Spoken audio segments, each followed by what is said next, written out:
All right, we are officially recording. Welcome, everyone. My name is Roxy Deer. I am the Director of Professional Development for the Wayne County Area Chamber of Commerce, and I'm so excited to have all of you here today for our monthly business education luncheon virtually.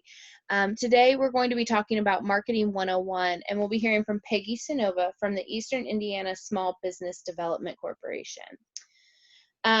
As you will see in the chat box, there is a link to a Google Doc. That document will be used today during the presentation. If you can't print it out and would like to just follow along with your computer, that's absolutely okay. We just recommend that you open it up to use today. Before we get started, I'm going to give a few chamber updates. We've got lots of events going on, and we want to make sure that you take advantage of those. So before we begin, we'd love to know who's here and in the room. So in the chat box, enter your name, where you work, and what you love about summer. I'm so excited that it's summer and that we can finally get outside and enjoy the weather. And this will also help Peggy know who's here today and what businesses are being represented. So go ahead and introduce yourself in the chat box.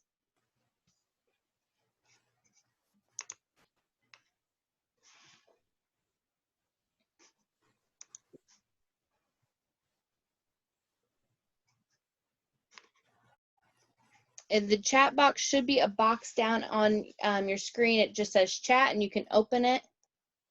Hi, Mary from Hand in Hand Adult Daycare Center. Judy Porter's here. Oh, boating, that sounds amazing. Lisa's here from Centerstone. Jenna Hampton, hi Jenna. Melissa Davis. We have lots of people jumping on now. Continue introducing yourselves in the chat box. Hi, Madeline, how are you? Hey, I'm good. So we will go ahead and get started with some chamber updates. A week from tomorrow will be our Chamber Golf Classic. As many of you know, this is one of the largest golf tournaments in Wayne County. We still have a few team spots left, and we have lots of sponsorship opportunities left. So if you have not signed up yet, please make sure you do. This is a great way to meet lots of people in our community. For those of you interested, Hype Wayne County is hosting a Learn to Play Pickleball Night. This is not just for young professionals. This is a networking event. It will be on July 30th at Clear Creek Park at 5:30 p.m. If you're interested, just reach out to me and we'll make sure you get the waiver forms. But we're really excited about this opportunity. I know I'm really excited about learning to play pickleball this year. Also, Hype Wayne County will be hosting their first meeting on August 19th at 5:30 p.m. at Van Vliet Insurance. If you're not a young professional, we still would love you to encourage your own coworkers and friends to attend this meeting. This will be the kickoff to Hype Wayne County. Of course, the Chamber Farm Tour is coming up on August 27th at 6 p.m. at the Barn at Helm. Tickets will be on sale August 1st. And as you know, this is a great event hosted in our community just to learn a little bit more about agriculture in our community and what a big piece of our economy that this is.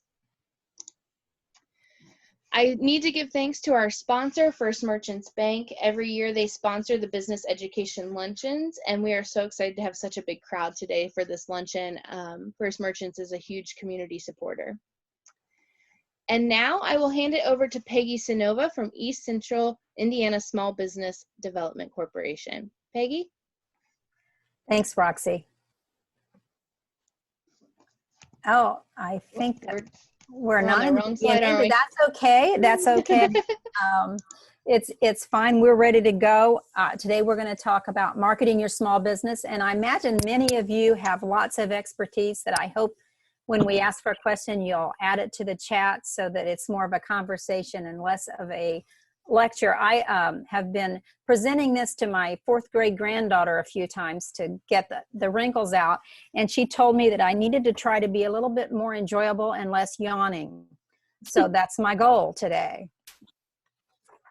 This is the next one is just push on through it if you would, Roxy. I'm the regional director at the East Central Indiana Small Business Development Center, where we help businesses start, grow, and flourish. So we're all the way with every small business, and SBA calls a small business any business with 500 or fewer employees. So I think that we can help most businesses in Wayne County. I'm the former owner of Straight Status Incorporated, which was an advertising specialty company. I love to read and learn new things. I enjoy networking, so this pandemic has been a real problem because it's not the same seeing you through this lens as it is one-on-one. And I love to iron. Let's see, is anybody in the chat box going to tell me that they like to iron as well? Because I find it great to have a clump of clothes when you start, and when you get done, you have this beautiful presentation of things you're ready to wear out. Oh, someone hates ironing. Well, it takes all kinds, doesn't it? And actually, ironing is the only domestic chore I enjoy. It smells wonderful. It does, doesn't it, when you're done? I like that starch smell too. So I'm glad you're here today. I hope it's more enjoyable and less yawning. That's my goal. So the marketing truth that I know, and that is people do business with businesses they know, like, and trust. Those are kind of the key that I go back to everything I'm doing in marketing. Is this going to get me closer to having my prospective customers know, like, and trust me? So keep that as an underlying fact as we go through this. The handout that Roxy shared with you is really for you to use as we go forward. It's an outline of what we're going to talk about. So you can use it to take notes, or use it in the future, run 10 copies and have 10 plans. That would be great as well. Oh, Roxy's fixing the document for you. I'm fixing the document for you, Ed. It should work now. Okay. If you have problems, let me know. So our goals for today is to describe your target market. And maybe that audience has changed, so it might be a good time to take a look at who your target market is. And then determine your USP, which is your unique selling proposition or your unique selling point. What is different about your company than those that you're competing against? And then use branding to increase sales. A little bit of talk about branding. And then with that sheet of paper and the things that we've talked about, you should be able to create a marketing plan. And usually we talk about an annual plan. And I don't think that's a problem to go ahead and create 12 months out. But we also are going to need to be very agile right now, because the changes during COVID, as you know, the first stage was no one was going anywhere and buying anything. Everything was online, and it really did hurt local businesses. Then the second stage was some openings, some out there. And then the third stage, which I love what Wayne County Chamber did when they were having the full opening with their parade, and it's really here, but that is increasing of local purchasing. But what will be the new norm? I'm sure many of you are asking what's going to be the new norm for your business, and what's going to take us forward, because we really don't know. I wish that I could tell you, today we're going to talk about the new norm and this is it, but I don't think any of us are that great at predicting. But it's more important than ever to create a plan. But as I said earlier, we have to be agile and able to change that plan. So how many of you already know who your target market is? If you'd put that in your chat, if you have a great target that you know you're going after, I would like to be able to see that, so that we can talk about that as we go into the target market part of the talk. I got crickets here, Roxy. That was my attempt at being more enjoyable and less yawning. But it's not like when we're in a classroom and I can call on the people that are making eye contact and not call on those that are hiding from me. So let's just go on with know your target. Oh, here we go. We got some. Chamber has two audiences. They're business members and the community. That's good. Young families who want piano lessons for their kids. That's a great way of saying what you need and an exact target. Older adults wanting lessons. Parents of girls in grades K through 8th grade, community donors. And Mary has a broad one, anyone who had anything to do the care of another. Let's just keep looking at that as we go forward. So the next slide is know your target. And has your target changed over these last few months? Has there been changes? And this is a good time to think a little bit about that. Then the exact parts of your target are knowing the age. So I see a lot of people saying seniors and those saying children. So you'd know your age of who you're trying to reach. Are they male or female? Are they single? Are they married? What's their income? Are you searching for someone with luxury income, or are you more middle of the ground? And then the vocabulary and tone that you're talking with people. As you talk to a 14-year-old, your words are a little different than when you're talking to a senior citizen. So that vocabulary and tone are important. And that's where we like to think about creating an avatar. And I think I have an example of that here that I pulled off of the internet. And I like just the middle of that slide says, you're going to name your avatar. So you're going to go after Elizabeth, who is a piano student. And that would be their age and what gender they are, if they're married, if they're not married, if they have children, and where they live. And why would you want to know all of that? Because that kind of tells you how you're going to market to them, right? You're not going to market to a senior citizen the same as you are to a teenager. But you may have more than one target. What you need to be certain is that the target that you identify with and that you're investing a lot of your marketing dollars is the one that's most profitable.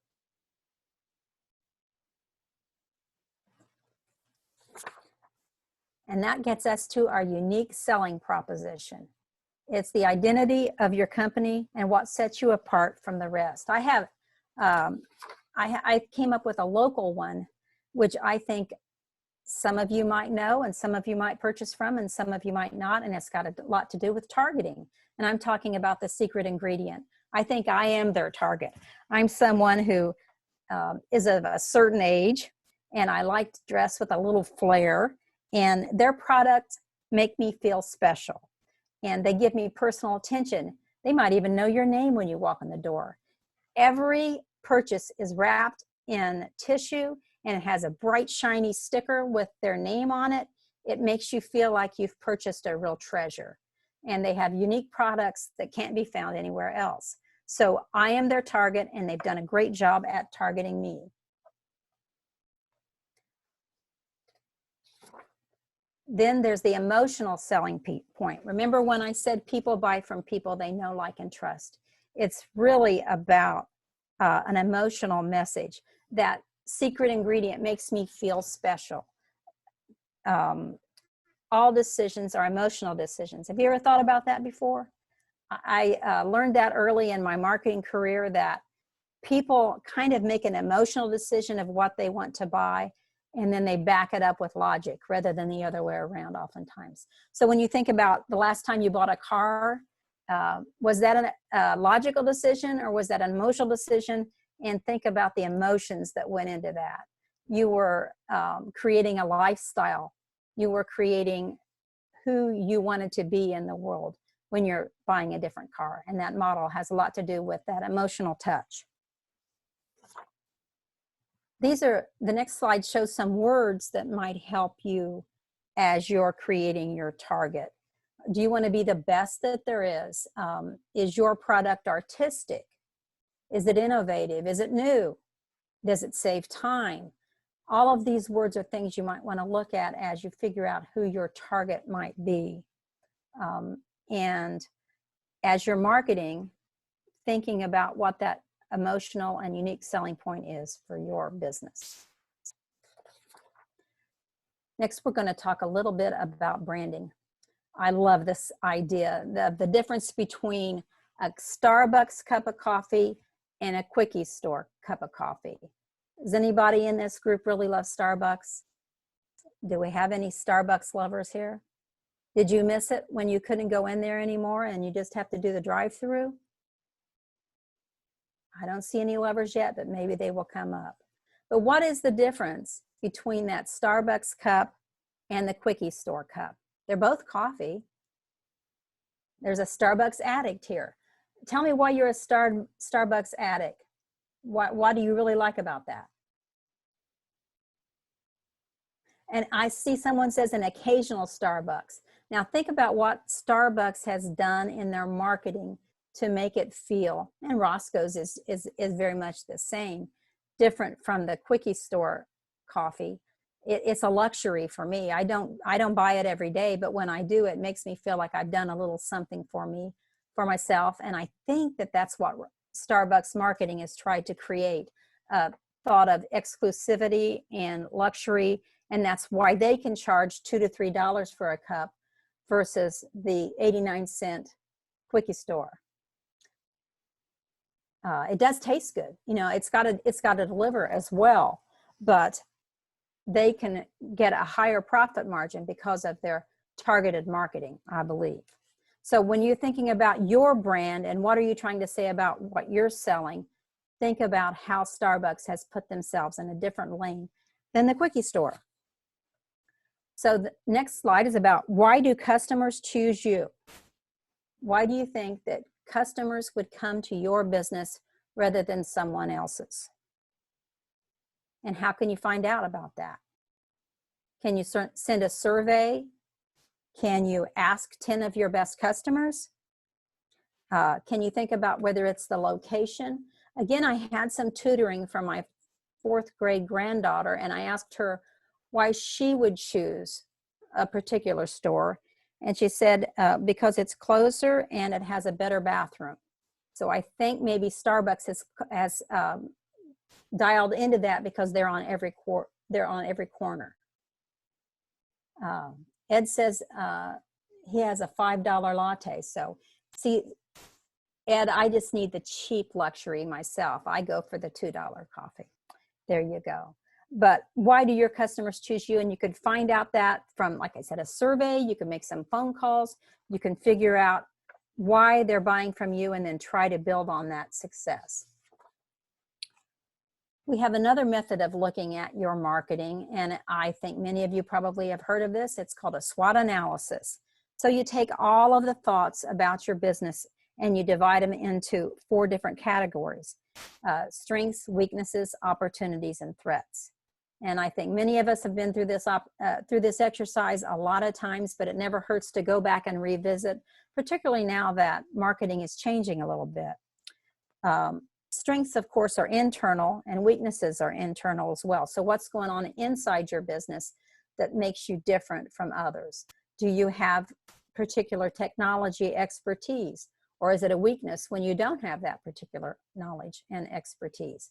And then outside your business, what opportunities are there outside? How many people in your area want to buy what you are selling, in your demographics and all of that? And are you selling a luxury item that isn't going to be needed locally, and can you put that on the internet and sell it throughout the country? And then what are the threats that you're facing externally? And I think we're all kind of working on threats that are there nationally and internationally with this COVID, but those are the kinds of things you need to look at that are outside. Someone's asking me, how do you select who gets a survey? That's a really good question, because if you're doing a scientific survey, you probably need to hire someone to do it. But if you're trying to select that avatar to who you're really targeting, you might say, okay, let's look at our clients and our customers and see who are the very best, who come back once a month, who always are willing to buy the highest price item, and find why they're buying from you, and then try to find someone that looks like them. So if they are 40 years old and they live in a 10-mile radius, who else is 40 years old, male, and lives in a 10-mile radius? So to do a scientific survey is very difficult. To do a quick, what do I want to know about my customers, you can kind of find out how to do that on your own. There's lots of ways to do it, but I think the best way to do it is the way that you can do it today. If you're waiting on perfection to tomorrow, and you can do good enough today, do good enough today. There's another analysis that isn't as popular as SWOT. Back to the chat here. Amy says, at Kicks 96, we visualize Mary, 38. She's female, mom, and 38 years old. And that's I love the fact that you have your avatar down to who you're selling to. That's great. This pestle analysis is kind of a new, at least new to me, idea when you're considering all of the outside parts of what you're selling to. And you can look at what the political atmosphere is. What's the economic atmosphere? What's the social atmosphere? Technological, environment, and legal. Just think of all of those things that are really affecting your market and who you're selling to. And what we're trying to do is figure out that target and who we can best sell what we're selling to.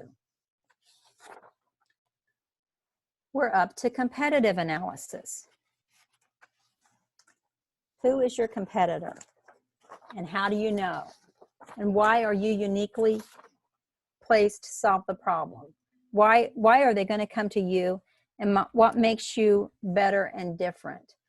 I marketed to orthodontists for a while and was in a location where I was talking to an orthodontist and we were looking at competitors, and she said that she really didn't have any competitors. And I reminded her that orthodontics was really a luxury and that I didn't think anyone was going to die of crooked teeth.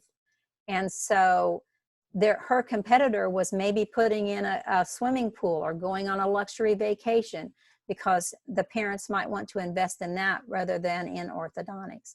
So everyone has a competitor, no matter how tightly targeted you think you are. What makes you better and different than the other person that is trying to buy from you? Think about that. That's your unique selling point. We're also going to talk about pricing. And the most important part about pricing, in my mind, is that at the end, after you've sold your product, you have a profit. You've got to keep that in mind at all times. And that's really by measuring all of the expenses of your business and looking at all the costs. And that pricing will be determined on your branding as well. Back to the Starbucks Quickie Store coffee example, the branding allows them to charge a little bit more, or a lot more in that case. And then what is your competition charging? We have lots of clients that come to talk to us about starting a business and say that they're going to be the cheapest. They know that they can undercut the guy down the street and therefore get business. But the problem with that is there's a real race to the bottom. And again, if you look at this pricing strategy, you've got to make sure that what you're charging is going to allow you to have enough profits to sustain your business and to grow. Pricing is a really deep and thought-provoking idea, and I suggest that you do a lot of studying before you decide exactly where you're going to fit in the pricing strategy. Then we're going to talk about potential marketing channels. Who are you going to reach, and how are you going to reach them? Is it going to be an email or online marketing? Are you going to have exhibits and events? Are you going to be advertising? Are you going to use direct mail? Are you going to use sponsorship? I would just kind of like to highlight here is direct mail. I can remember the day when I would open my mailbox and have 20 catalogs looking for me to buy from them. That doesn't happen anymore. You don't get nearly as many direct mail pieces as you once did. So when you do, oftentimes I think you take a look at it and think about what's there in your mailbox. So consider direct marketing. It can pay off in the end. You need to determine, why are you choosing that option? What's the best? Why are you choosing to go with social media rather than the newspaper? All of those things. What are the advantages of the option, and how will you measure the results? Measurement is really important. Cost is important, and it's got to be in your budget. Back to the idea of demographics, if you were selling to a 14-year-old, you probably wouldn't be advertising in the newspaper. But if you're selling to a 65-year-old, you probably wouldn't want to advertise on TikTok. So then we're going to assess the potential marketing channel some more.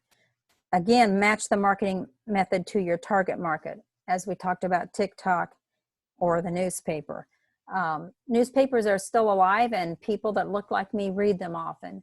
If you're not trying to sell to someone that looks like me, you might not want to advertise in the newspaper.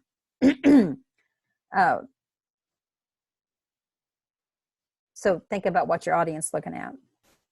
Which are they most likely to respond to? Create a short list of 4 to 5 or maybe even 2 to 3 options that you're going to reach out to. And if you're going to use social media, you really need to go deep rather than shallow on that. So I wouldn't choose more than 2 or 3 platforms to try to reach. And the idea behind all of this marketing is that you've got to test. If you spend $1,000 on a particular kind of advertising, and you receive $20,000 in sales, that's a great investment. If you spend $1,000 and in fact you were undercutting your profit line and you lost $500, that's not a good measurement. But it's all an experiment, and you keep trying and improving every time you send out or reach out and determine what's best for your particular market and build on those successes. So with marketing, we need to set goals. Do you set goals with your marketing? Do you sit down and say, we're going to try to reach 500 people, and out of that, what percentage do we think will buy from us, and how much is it going to cost to do 500, and all of that? I'm looking over here in some of the comments. Oh, somebody's going to share the link with their board members. That's great. Makes me even more nervous if the board members are going to be watching. So set your marketing goals and know what you're going to do. Then we need to talk about your marketing budget. Oftentimes, I think people think social media is a free way to go. But if you think about how much time social media talks, it's not free at all. And if you are investing, some small businesses I talk with don't want to invest in a website. They say they will build their business on Facebook, and sometimes that can be successful. But many of you know that Facebook is owned not by you, but by Facebook. And I always say you're building your building on rented ground, and it can change at any time. So you need to think about what's happening and how much money and how much time you're spending on that budget. So I think that I've talked kind of fast, and I'm going to be done a little early, Roxy. But what are your action steps? What's next? And then I think I have a little shot of the worksheet, and that's really where you can take some of this stuff we've talked about and do a deep dive and try to figure out the answers for your business and what steps you need to take next. And what are you going to do this month, and what are you going to do next month? How are you going to measure your success? How are you going to change as you go forward? And Roxy wants to know, how do you know if a goal is realistic? This could be an interactive answer. If I get somebody else to say, how do they figure out whether a goal is realistic or not? I suppose if I thought that we could put on a workshop and bring in 500 people, we, Indiana Small Business Development Center, that usually, unless we spent a lot of marketing dollars, would not happen with 500 people. And the reason we know that is in the past, we have had a hard time bringing in 50 people. So I think part of what a realistic goal can be set on is what your history is. So you might take your best efforts and say, okay, we're going to increase that by 10 or 25% and shoot for that rather than set your goal so high.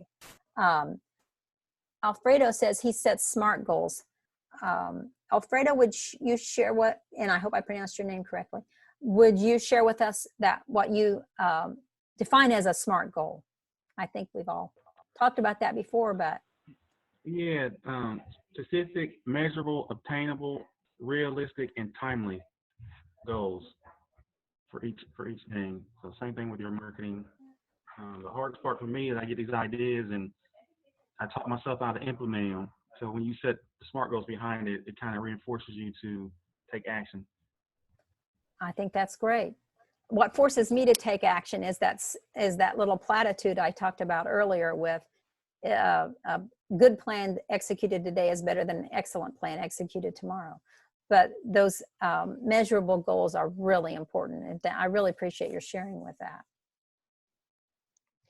Peggy, we're getting a lot of questions about how nonprofit leadership can really use marketing to maybe attract to stakeholders, but also understanding their why. What would you say to nonprofit leaders? The nonprofit boards I sit on, we always go back to our strategic thought process. What is the goal of what we're trying to achieve? And then hopefully that goal is so emotionally, people want to be an emotional part of what you're doing, and find the people that agree with that why. Can you comment on that some more, Roxy? What do you think about that? Well, I think a lot of marketing is set to sales. Mm-hmm. And I think it's sometimes tricky to think about why your marketing is important, even if there's not a dollar amount coming in. Any advice for nonprofits who are maybe using marketing to spread awareness?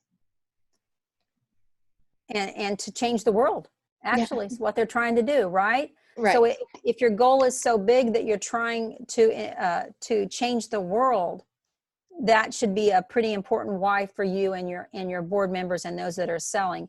I'm a part of the YWCA of Central Indiana, and part of our goal is eliminating racism and empowering women.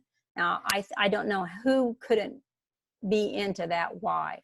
And so we are really trying to do trainings and have book clubs and have facilitators out in the community building that thought. So I would say that while you're not trying to gain monetary, well, of course you probably need some monetary too, but when you're trying to lift the spirit of those around you, you need to have a clear message of what it is that you are working towards.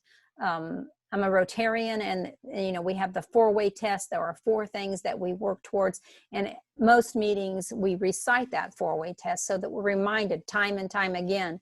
So I would say a really good thing for a nonprofit to do is to figure out what that why is, and then find a way to reiterate that same message over and over and over again. Kind of like Starbucks has reiterated the message of, we're a third place, we're the third place to go, home office Starbucks. That's what they started with. And they had that strong mission in the middle of where they were going to go. So that nonprofit is probably trying to change the world or save a part of the world, feed people, all of those things that really come stretched to the heart. But if you're trying to do all of the things, it's hard to target in on what your main mission is. Great advice. Lindsay brought up a great message in the comments that nonprofits and businesses use the station to reach potential customers, volunteers, donors. Lindsay or Amy, either one of you want to talk about some of the services that you may offer to our local businesses? Well, to nonprofits, we we offer Free Plug Friday. So it's a way for a nonprofit to get out any event that they're having or fundraiser that they're doing for free at no charge to them. And we put it over all 3 stations on Fridays. So that's a great tool. If you haven't used it, utilize it. You can submit your event on any 3 of our websites. So kicks96.com, 1017thepoint.com, or 953thelegend.com. Perfect. Thank you so much. So I would add to that, probably crafting your message to be able to use that free advertising is probably the most important thing you can do, because that sounds like a valuable chance to relate your mission.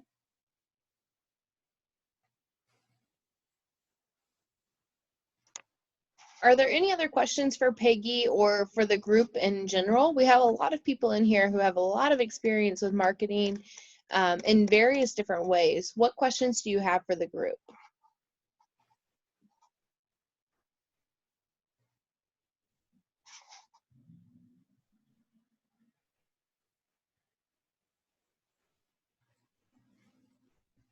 While you're thinking of that, I'll just let you know what this slide is all about, what we do. We do one-on-one consulting.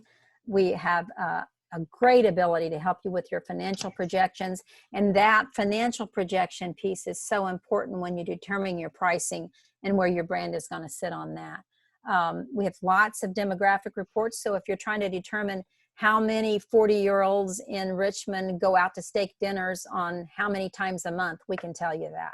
We also have lots of business and industry reports. If you're going to start a flower shop, would you like to know about where that flower industry is going? We've got information about that. And then we also help network, and we're great at preparing loan packages. That's one of our levels of expertise. And then we have other services as needed. So there's how much does that cost, you say? It's no cost to our clients because they've already paid for that with your tax dollar.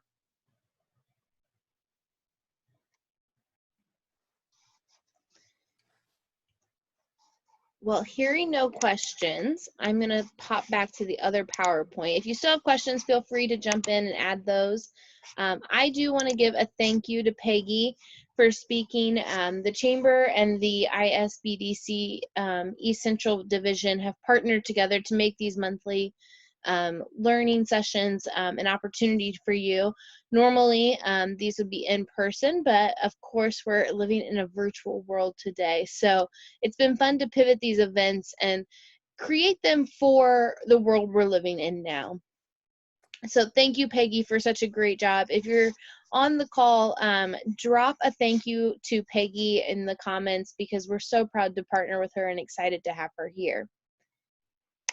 And last but not least, well, I shouldn't say last but not least, I have 2 more slides. I do want to give a shout out to First Merchants Bank again for their sponsorship. We are so excited to have them, and I know that their event is coming up in September. They'll be hosting one of these luncheons for us. But before we get to September, I do want to announce our August luncheon, which is a follow-up to this session. So if you're here today, we want to make sure you get registered for the Branding 101. Peggy will be back again to talk about branding and how you can actually hone in on your skills there. Peggy, do you want to talk more about that? Well, I think that branding is a piece of marketing, and so that's why we start with the broad marketing. But everybody has a brand, whether they know it or not. And I always say that your brand is what people say about you when you're not in the front of the room.